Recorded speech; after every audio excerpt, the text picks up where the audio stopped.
Om Shanti.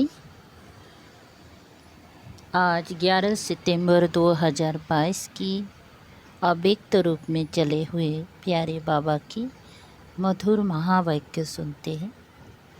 Original date है 8 अप्रैल 92 का। वाणी का सार है, ब्रह्मा बाप से प्यार की निशानी है अव्यक्त फरिश्ता बनना। आज बेहद का बाप अपनी आदि श्रेष्ठ डायरेक्ट रचना को देख रहे हैं। ब्राह्मण आत्माएं डायरेक्ट शिव बंसी ब्रह्मा कुमार और कुमारिया हो। ब्राह्मण आत्माएं आदि देव की आदि रचना हो, इसीलिए कल्प वृक्ष में ब्राह्मण फाउंडेशन अर्थात जड़ में दिखाए गए हैं। अपना स्थान देखा है ना।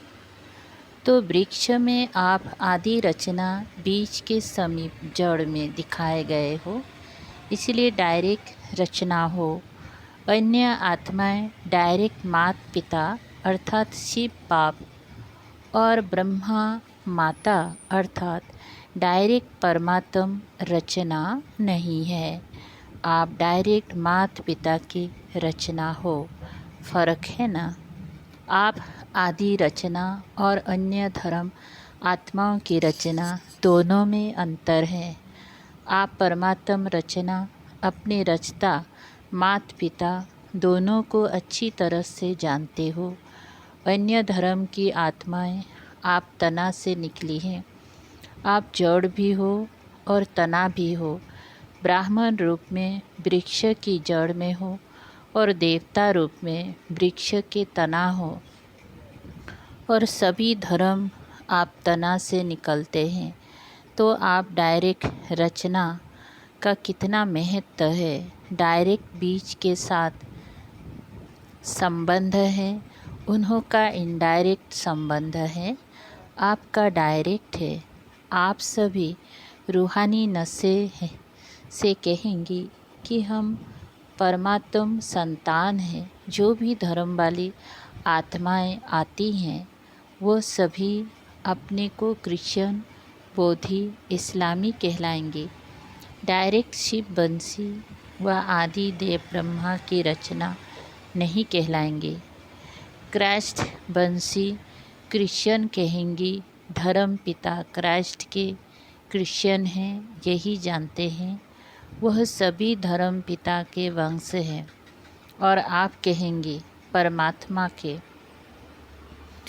तो धर्म पिता और परम पिता कितना अंतर है। डबल विदेशी क्या समझते हैं, परम पिता के हो या धर्म पिता के हो। परम पिता के अर्थात डायरेक्ट रचना होना। तो डायरेक्ट और इनडायरेक्ट में कितना अंतर है। नशे में भी अंतर है तो प्राप्ति में भी अंतर है। इसीलिए भक्ति मार्ग में भी इनडायरेक्ट अपने इष्ट द्वारा बाप को याद करते हैं। अगर कोई शिव भक्त भी है तो वह भी शिव शंकर एक मान करके याद करते हैं। तो इनडायरेक्ट हो गया ना। जानते भी हैं कि राम का भी रामेश्वर है, लेकिन फिर भी याद राम को ही करेंगे। तो भक्ति इनडायरेक्ट हो गए ना, क्योंकि भक्त आत्माओं की रचना भी पीछे की आत्माएं हैं। आप डायरेक्ट परमात्म बंसी आत्माएं हो। द्वापर में भक्ति भी करते हो तो बिना पहचान के भी पहले शिव बाप की भक्ति करते हो। ब्रह्मा विष्णु शंकर ये सूक्ष्म देवताओं की पूजा पीछे शुरू होती है, आदि में नहीं। तो अन्य आत्माएं रचना भी इनडायरेक्ट आत्माओं द्वारा है और भक्ति में भी इनडायरेक्ट भक्ति है। आप डायरेक्ट भक्त हो, इनडायरेक्ट नहीं। अर्थात शिव की पूजा ही आरंभ करते हो। तो प्राप्ति में भी देखो, आप डायरेक्ट आत्माओं अर्थात डायरेक्ट रचना को अनेक जन्मों के लिए वर्षा जीवन मुक्ति का मिलता है। अन्य आत्माओं को जीवन मुक्ति का वर्षा इतने समय का नहीं मिलता है। आपकी जीवन मुक्ति आधा कल्प चलती है और अन्य आत्माओं को जीवन मुक्ति और जीवन बंध दोनों ही आधा कल्प के अंदर मिलता है। वह भी द्वापर से आदि वाली आत्माओं को, पीछे वाली आत्माओं को तो थोड़ी जन्म में ही दोनों ही प्राप्ति होती है। और विशेषता यही है कि आपकी जीवन मुक्ति अर्थात गोल्डन सिल्वर एज चक्र के भी गोल्डन सिल्वर समय पर प्राप्त होती है। आपकी गोल्डन एज है तो युग भी गोल्डन एज का है, प्रकृति भी गोल्डन एज है। चक्र को अच्छी तरह से जानते होना और अन्य आत्माओं की जब गोल्डन एज है तो युग कॉपर एज या आयरन एज है। कॉपर एज में उन्हों की गोल्डन एज है और आपकी गोल्डन एज में गोल्डन एज है। कितना अंतर हुआ। आप शत्रु प्रधान हैं तो प्रकृति भी शत्रु प्रधान है। वह रजु प्रधान प्रकृति में शत्रु प्रधान स्टेज का अनुभव करते हैं। तो डायरेक्ट और इनडायरेक्ट रचना का कितना अंतर है, इतना नशा है कि हम डायरेक्ट परमात्म रचना है, सदा नशा रहता है या कभी कभी नशा चढ़ता है।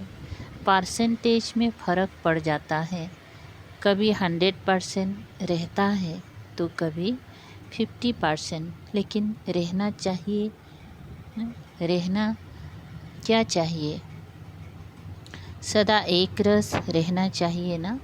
तो चाहिए कब तक कहेंगे, सदा नशा रहता है ये फलक से नहीं कहते हो।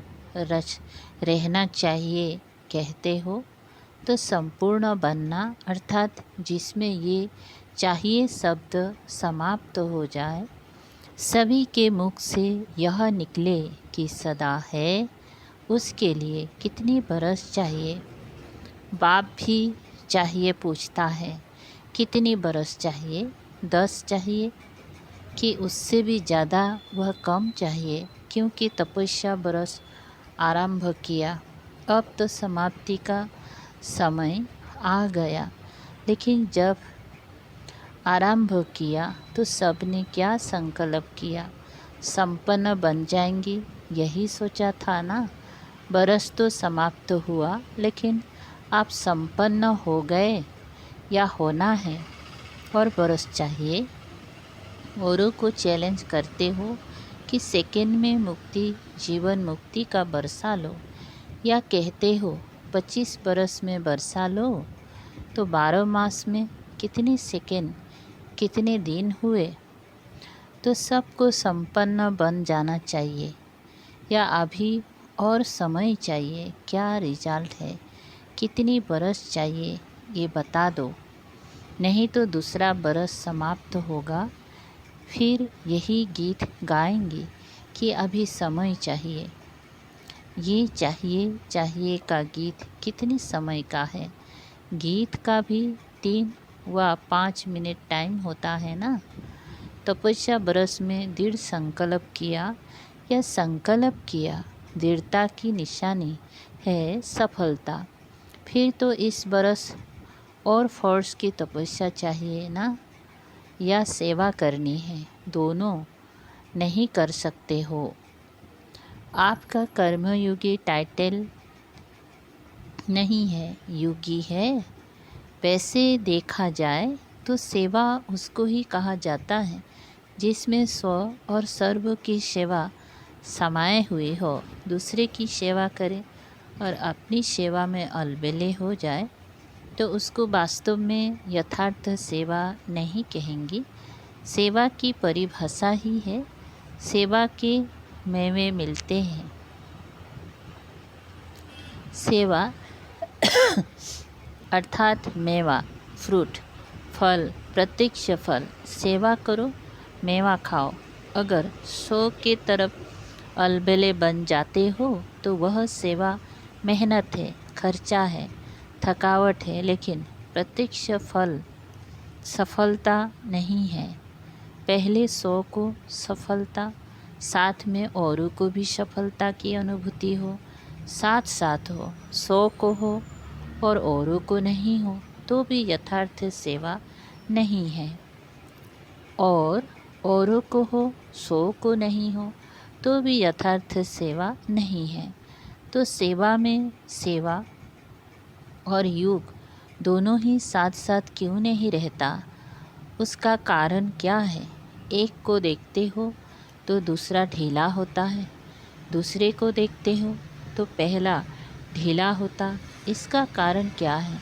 कारण है कि सेवा के प्लान न योजना तो बहुत अच्छे अच्छे बनाते हो, लेकिन बुद्धिमान प्लान नहीं बनाते। प्लान बुद्धि अर्थात सेवा करते और कोई भी बात बुद्धि को टच नहीं करे, सिवाय निमित्त भाव और निर्माण भाव।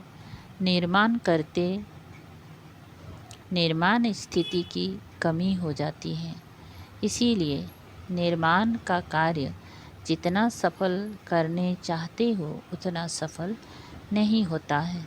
शुभ भावना और शुभ कामना का बीज ही है निमित्त भाव और निर्माण भाव। हद का मान नहीं, लेकिन निर्माण। इसीलिए सेवा के प्लान बनाने के पहले प्लान बुद्धि बनाना अर्थात प्लान बुद्धि बनाना अति आवश्यक है। नहीं तो प्लेन बुद्धि के बजाय अगर बुद्धि में और अयथार्थ भाव का किचड़ा मिक्स हो जाता है तो जो सेवा का प्लान बनाते हो उसमें भी रतन जड़ित के साथ साथ पत्थर भी जड़ जाते हैं। रतन और पत्थर मिक्स हो जाते हैं। 9 रतन जोड़ेंगी तो एक पत्थर मिक्स करेंगी। कोई भी चीज़ में 9 रियल हो और एक आर्टिफिशियल हो तो वैल्यू क्या होगी? और ही लेने वाले के भी संकल्प चलेंगे कि ये 9 भी रियल है या मिक्स है। इसलिए सेवा के प्लेन के साथ साथ प्लेन बुद्धि का अटेंशन पहले रखो। अगर प्लेन बुद्धि है और सेवा का प्लेन इतना बड़ा नहीं भी है, फिर भी प्लेन बुद्धि वालों को नुकसान नहीं है, बोझ नहीं है। सेवा का फ़ायदा कम है, लेकिन नुकसान तो नहीं कहेंगे ना। मिक्सचर बुद्धि में तो नुकसान है। इसीलिए ये बरस भी तपस्या का करेंगे। सेवा में तो कहते हो कि नीचे आ जाते हैं तो क्या करेंगे? सिर्फ तपस्या करेंगे। जब स्वयं संपन्न बनो तब विश्व परिवर्तन का कार्य भी संपन्न होगा। आप सबके संपन्नता की कमी के कारण विश्व परिवर्तन का कार्य संपन्न होने में रुका हुआ है। प्रकृति दासी बन आपकी सेवा के लिए इंतज़ार कर रही है कि ब्राह्मण आत्माएं, ब्राह्मण सो फरिश्ता और फिर फरिश्ता सो देवता बने, तो हम दिल व जान, सीख व प्रेम से सेवा करें, क्योंकि सिवाय फरिश्ता बने देवता नहीं बन सकते। ब्राह्मण से फरिश्ता बनना ही पड़े। और फरिश्ता का अर्थ ही है जिसका पुरानी दुनिया, पुरानी संस्कार, पुरानी देह के प्रति कोई आकर्षण का रिश्ता नहीं। तीनों में पास चाहिए, तीनों से मुक्त। वैसे भी ड्रामा में पहले मुक्ति का वर्षा है, फिर जीवन मुक्ति का। बाया मुक्तिधाम के आप जीवन मुक्ति में नहीं जा सकते। तो फरिश्ता अर्थात मुक्त, और मुक्त फरिश्ता सो जीवन मुक्त देवता बनेंगे। तो कितने % फरिश्ते बने हो, फिर ब्राह्मण बनने में ही खुश हो। फरिश्ता बनना अर्थात अव्यक्त फरिश्ता स्वरूप ब्रह्मा बाप से प्यार हो, जिसका फरिश्ता स्थिति से प्यार नहीं, तो ब्रह्मा बाप नहीं मानता है कि मेरे से प्यार है। प्यार का अर्थ ही है समान बनना। ब्रह्मा बाप फरिश्ता है ना, फरिश्ता बन। आप सबको फरिश्ता बनाने के लिए फरिश्तों की दुनिया में रुके हुए हैं। सिर्फ मुख से नहीं कहो कि बाप से बहुत प्यार है, क्या वर्णन करें। लेकिन ब्रह्मा बाप सिर्फ कहने से खुश नहीं होते, बनने से होते। कहने वाले तो भक्त भी बहुत हैं। कितने प्यार के गीत गाते हैं, इतने प्यार के गीत गाते हैं जो अनेकों को हंसा भी देते तो रुला भी देते। वह सब है कहने वाले और आप हो बनने वाले। अगर सिर्फ कहते रहते हैं तो समझो अभी भक्ति का अंश रहा हुआ है। ज्ञानी तू आत्मा, योगी तू आत्मा नहीं कहेंगे, लेकिन भक्त योगी आत्मा कहेंगे। अब क्या करेंगे, कोई नवीनता दिखाएंगे और जैसे इस बरस किया वही करेंगे। ऐसा भी समय आएगा जो बाप दादा उन्हों से ही मिलेंगे जो करने वाले हैं, जो बनने वाले हैं, सिर्फ कहने वाले नहीं। अभी तो सभी को अलाउ कर देते हैं, भावना वाले भी आ जाओ, ज्ञानी योगी तो आत्मा भी आ जाओ। लेकिन समय परिवर्तन होना ही है, इसीलिए अपने ऊपर और 10 गुणा अंडरलाइन करके परिवर्तन होकर दिखाओ। फिर बाप दादा को उल्हाना नहीं देना कि ऐसे कैसे होगा, ऐसे क्यों किया। आप पुरुषार्थ में स्ट्रिक्ट नहीं होते हो तो बाप को स्ट्रिक्ट होना ही पड़ेगा। अभी तो बाप के प्यार स्वरूप से चल रहे हो, पल रहे हो, लेकिन सद्गुरु का रूप धर्मराज नहीं। सद्गुरु की आज्ञा सिर माथे गाया हुआ है। अभी तो बाप दादा मीठे बच्चे, प्यारे बच्चे कह कर के चला रहे हैं। अगर प्यार है, मिलन की प्यास है, तो समान बनकर मिलो, महान अंतर में नहीं मिलो। समान बनकर मिलन में बहुत मज़ा है, बेमज़ा और है। अच्छा, बाप से मिल लिया, दृष्टि ले लिया, वहाँ गए तो फिर कोई कमजोरी आ गए, शक्ति मिली और काम में लाए, 1-2 बार विजयी बने, फिर कमज़ोर बन गए, तो यह अपने प्रकार का मिलना है। लेकिन यथार्थ प्यार, यथार्थ मिलन इससे बहुत ऊंचा है। बहुत बहुत प्यार है, उसका अनुभव करो। समझा? सद्गुरु की कोई ने आज्ञा नहीं मानी तो सद्गुरु है ना। बाप के आगे तो बच्चों के नाच लाड कोड़ चलते हैं। अगर बाप से सच्चा प्यार है तो इस बरस में फरिश्ता समान बनकर दिखाओ। अभी इतने सब मिलने के लिए आए हैं, बहुत अच्छा है, लेकिन और अच्छे से अच्छा करना है। प्यार करना और प्यार निभाना, उसमें अंतर है। करने वाले सभी हो, अगर प्यार नहीं होता तो इतने सब क्यों आते। लेकिन करना और निभाना, इसमें अंतर हो जाता है। प्यार करने वाले अनेक होते हैं और निभाने वाले कितने होते हैं। तो आप निभाने वाले हो। निभाने वाले फिर चाहिए नहीं कहेंगे। प्रैक्टिकल है, सिर्फ मुख से नहीं।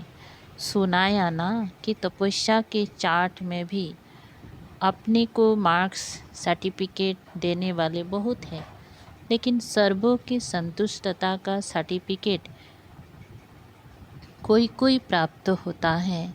चार्ट रखने वाले भी बहुत निकले, अपने को अच्छे से अच्छा सर्टिफिकेट देने वाले भी बहुत निकले। बहुत नहीं है, लेकिन कुछ है। सेकंड नंबर वाले बहुत है, लेकिन सबके मुख से ये निकले कि हाँ, यह नंबर 1 है। सबके दिल से ये दुआओं का सर्टिफिकेट मिले, इसको कहेंगे नंबर 1। कोई बच्चे कहते हैं कि हम तो ठीक है, लेकिन कोई कोई आत्मा का कोई कड़ा हिसाब है हमारे से, जो कितना भी उसको संतुष्ट करते लेकिन वह संतुष्ट नहीं होता। बाप दादा ने पहले भी कहा था कि अगर ऐसा कोई कड़ा हिसाब किताब है भी तो भी कम से कम 95% सर्टिफिकेट मिलनी चाहिए। 5% का कड़ा हिसाब किताब है, वो भी माफ़ है। लेकिन 95% दिल से दुआएं दे। कोई ऐसे कहते हैं कि सबसे संतुष्ट कौन है? ऐसा तो एक भी दिखाई नहीं देता। बड़ों के लिए भी सोचते हैं कि इनसे भी नाराज़ है तो हमसे हुए तो क्या बड़ी बात, लेकिन उन्हों से 95% दिल से राज़ी हैं। बड़ों की बात दूसरी है, बड़ों को जज बनना पड़ता है। तो 2 में से एक की बात हाँ करेंगे, वो कहेंगे बहुत अच्छे, और किसी को ना कहेंगी, वो कहेंगे ये भी अच्छे नहीं है। तो जज एक को हाँ करेगा या दोनों को, तो वो बातें अलग बात है। लेकिन दिल की तपस्या, दिल का प्यार, निमित भाव, शुभ भाव, वो सर्टिफिकेट सामने देखो। ये नहीं कॉपी करो कि बड़ों से भी संतुष्ट नहीं हैं, हम तो पास हो जाएंगे। ऐसे नहीं सोचो।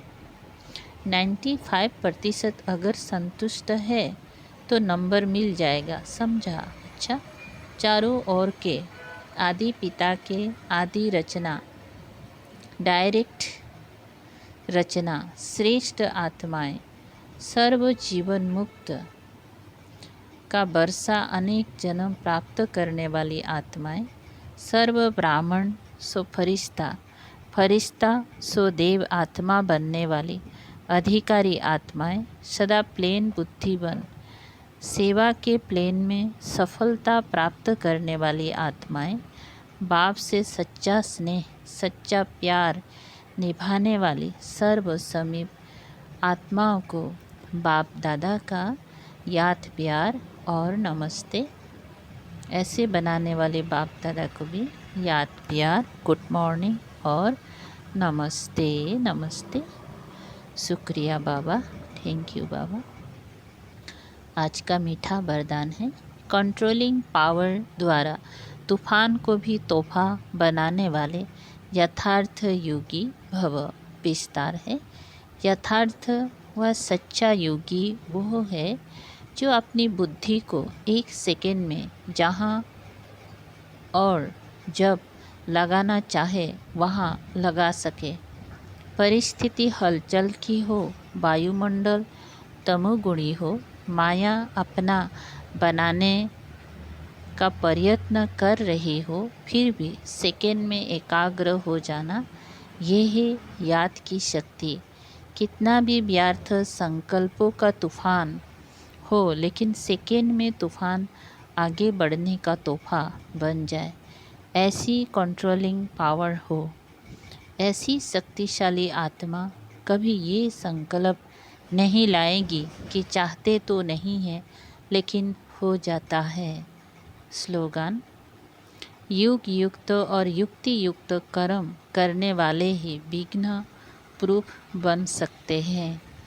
युग युक्त और युक्ति युक्त कर्म करने वाले ही विघ्न प्रूफ बन सकते हैं। अच्छा, ओम शांति। शुक्रिया।